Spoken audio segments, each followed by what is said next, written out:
Hey, Forge FC fans, your digital host Louis B checking in from the home studio, and we're here to break down that game. Of course, it just happened. Forge is out of the Concacaf League, still a chance to get in the Concacaf Champions League, and discuss that. We bring in our friend Steve Milton from the Hamilton Spectator. Milton, it's great to see you. Happy holidays. Talking soccer in December. This is pretty awesome for Hamilton sports fans. Oh yeah, and I think it could have been. We might have even been talking in January, February, but they put the kibosh on that now. If they were going to play the Canadian Championship against TFC, but that looks like it won't go. My guess would be the first week in March is when we're going to see that one. But you're right. I mean, it's great. I mean, you'd rather not be talking about it for another week, I think, if you're a Forge fan, because they could have put that away on Tuesday night and should have put it away. And I think Bobby made a pretty good point, Louis, that you could see the difference in teams that are playing every day or every week, mm-hmm. and teams that are playing every 27th day, which is essentially what the Forge have been doing. So. And that's something Bobby touched on in the post-match press conference. And something else he touched on was Tristans' play that, of course, led to the goal that tied it. We're not going to sit here and beat up Tristan. Nobody feels worse about that play than he does. But I think it was the fact that the Forge was in that position to begin with, that it was a one-goal game that made that much more tougher. Well, that's true. I mean, they could have had, with a liberal estimate, 3, and this is what I don't mean the way they played last night or Tuesday night was an indicator of them. Though I thought they looked really good, but just a little bits of timing were off. I thought some of their top skilled guys were a little off in their game as well, and they couldn't find a few of them in the middle. I mean, that's always tough when you play against teams from this region, because they do clog the middle. They tend to, and it's difficult. You've got to work hard to do it. But yeah, they could have scored a couple early. That Mobabuli one that was just offside, that was a goal, but that clearly was offside. But the play was brilliantly conceived. A couple of others, I thought some of the crosses that Becker was throwing into the box were really outstanding, and we're right there. You got to be able to score on those, and that just little bit. Scoring touch. It's partly why players I don't want to say individual players, but that's why this league is the way it is. I mean, if you can score regularly every time you touch the ball, you're not in this league. You're in a much, much higher league, because as Bobby pointed out last night in the beautiful game, it's no accident that scores aren't 6-5. Look at the size of that net, and the scores are still 1-0, 2-1. 3-2 is a big, big score in that game because it's so difficult to score. And it shows when you're off. And and it's just a step or two. I mean, like, I go to a Chouanier chance in the 6th minute, right? I mean, It was just, maybe if he left off his front, like, I'm not getting too analytical here, but it's that one step that Chouanier just missed it, had a chance, ball went right through the box as well. And the header or start off the second half by Crutzen, who had just scored at the end of the first half. They score there, and I really think, but ifs and ands are pots and pans, there's no need for tinkers, right? So that I think is you got to expect that, and you can feel it.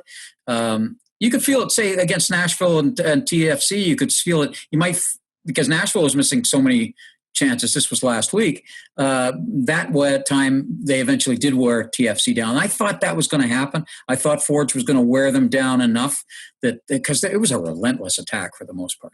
How much do you think, speaking of attack, how much, I mean, Archive played a very aggressive game. They challenged, they tackled, they went for the ankles. You could see Forge get frustrated. There was a Sabak moment where there was a little jawing back and forth, but Bouley got a little frustrated as well. How much of that kind of throws this team off their game, that style? Because I remember the Canadian Premier League, David Clanagan talked about it, that he didn't want that to be this league. He wanted to kind of set the tone from the very beginning.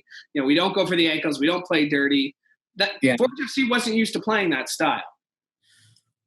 I think it's been done against them before. And don't forget, they got a couple of folks there. I mean, Becker sets a pretty aggressive tone, and you're not going to get more that way than Dom Samuel, right? I mean, those guys, they'll muck it up pretty good. But I think I thought it had some effect last night, not psychologically, because this team's pretty stony psychologically. They were certainly down after the goal. There was no doubt about it.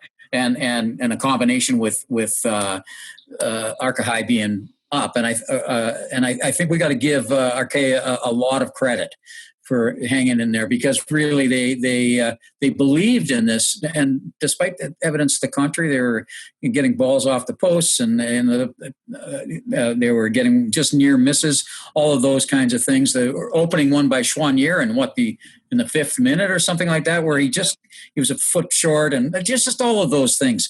Yet they did not waver. It was kind of like Forge. They don't waver from their style because they believe in it. This time it didn't come true for them, because and it did for Arca. But I don't think that it really got to them that much psychologically. But I thought it took away some of their skilled players' space, and that was really good. And they were willing to risk they had a lot of guys playing with yellow cards by the end, didn't they? Yeah. And they were willing to risk that. And of course, Marathon will go to school on this. I mean, that's going to be available for when they play Marathon next week. Is it too cliche to look at this game and look at this team and think, hey, this team doesn't lose a lot of games? Maybe, wins are never good, but hey, let's remind it what it feels like to lose a game like that, because, they lost a game at the Island Games, the only game, they were basically already locked into their spot.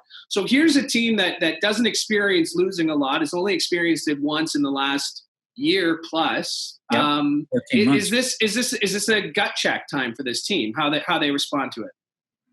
I think so. I mean, that losing as a teacher thing is better earlier, and when there's an extended thing. I don't think there'll be something there, and I think that's they've got to just work a little harder, and some of the skills players just have to be. I mean, they couldn't get Mo free much of the time, other than that header for the goal. I thought even though he had the ball a lot, Sabac was not effective as he should have been for a guy at that level. And, he's also probably feeling it. He's been away from not only his home, his whole country for a long time, even when he's here. So I think that had some difference. I think if they think that, I like the way Novak plays, and I think he's probably pretty good off the bench. And against a team that comes up physical like that, they're not going to push him around in the box. You wonder if he should play some more minutes. But you don't want to make your substitutions too early in case you have an injury, right? And do you want to start him?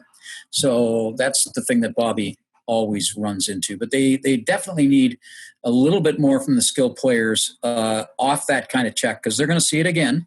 Marathon plays, I think, a little bit different game, and they've got a much. This is a team with a pretty good past, and of course, Hamilton's very familiar with the stadium this is probably going to take place in. So, Milty, let's jump to the awards real quick. Kyle Becker and Tristan Henry collecting some hardware last week at Canadian Premier League awards. Bobby Smirniotis did not. Let's start with the good, and let's talk with Tristan Henry. He's someone who, after last season, took it personally that he didn't get nominated for a Golden Glove, and he just went in. And I got to give credit to Johan Albert, the goaltender coach, who does a fantastic job with him. But just your thoughts on Tristan Henry's season this year? An outstanding season. He played with confidence, and I think part of it goes back to I think he told the story one time, and I think it was Dave Edgar, that had said to him, hey, that's what I want. That's what we want you to do. It might have been Becker, but I'm pretty sure it was. And that's that be aggressive in the box. Like, if you remember the start of the year, they had an awful lot of trouble, partly because of the back line, but with balls that would drop into the box. And most of the goals came off that. And sometimes they look very, very sloppy there. I would say for the first almost half of last year, and it also reflected on partly his lack of aggressiveness. But once he started cutting those balls off and feeling like he could, his confidence built, and it built, and it built, and it built. And you really saw it this year. I hope it doesn't shatter his confidence, what happened on Tuesday night. And one would hope real confidence shouldn't. It should be, okay, let me get out there and get another chance at this. So I think it was fully deserved. I think it was really fully deserved. Has Becker established himself as the premier player of the Canadian Premier League?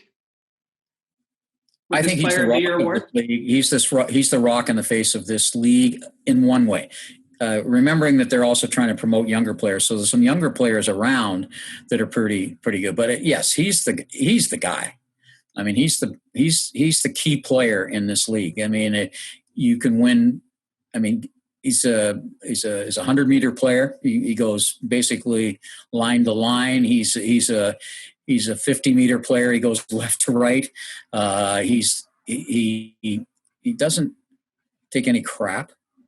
I mean, he set that right away, right? I mean, the second game or was it the first game of this team's existence? He's been the face in the community.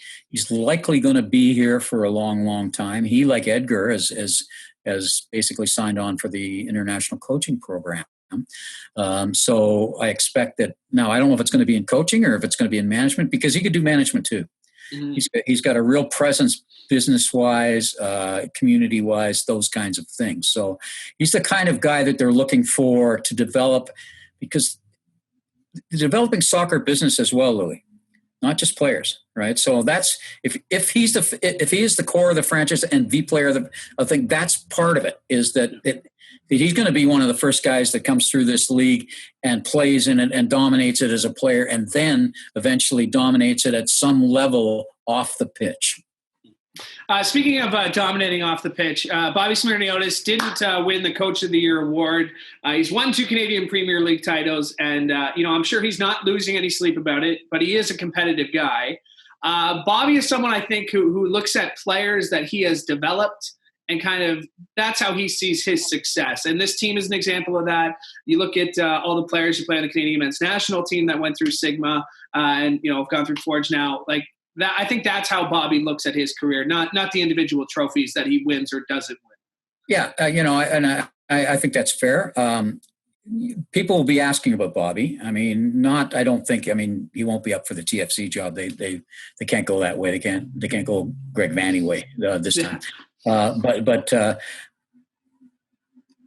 His players were angry. It really put a bit of a damper on the other awards. And if you talk to players who were there, they were angry. They were, what? I mean, 2 years and like, what's he got to do here? So that said, you maybe Bobby's worst enemy in that. And again, I think you're right. I think he cares more about the development than anything else, and he cares about his players. But he's competing against himself, right? He's competing against his own standard, right? He's competing against what he did last year. He's competing against the second half of last season when they were basically untouchable. And he's competing against creating at Tim Hortons Field, which he didn't have this year, an invincibility at that stadium. It really has become a home stadium for them, a spectacular, especially since about mid-August of last year. Too bad they didn't get a chance to. Can you imagine if TFC at Tim? Well, I mean, at Tim Hortons Field, or even the last series. I mean, you're talking 20,000 in there. You're talking 20,000 in there if it was a 2-game series, home and away, with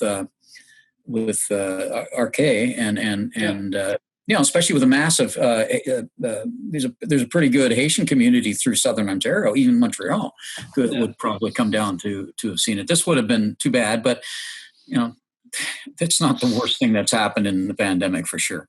That's well said. Milty, I know you got a couple of books, so if anyone's looking for a great Christmas present, whether it's hockey and the toughest I ever faced, whether it's your Angelo Mosco book for Ticats fans, figure skating fans, you got a great Scott and Tessa book out as well. Perfect Christmas gift for anybody on your list. Milty, it's always great to see you, my friend. Stay well, be healthy. Can't wait to see you at Tim Hortons Field. All right, and next week, I guess we'll be talking again, perhaps. Hopefully. Thanks so much, Milty. Okay, Lou.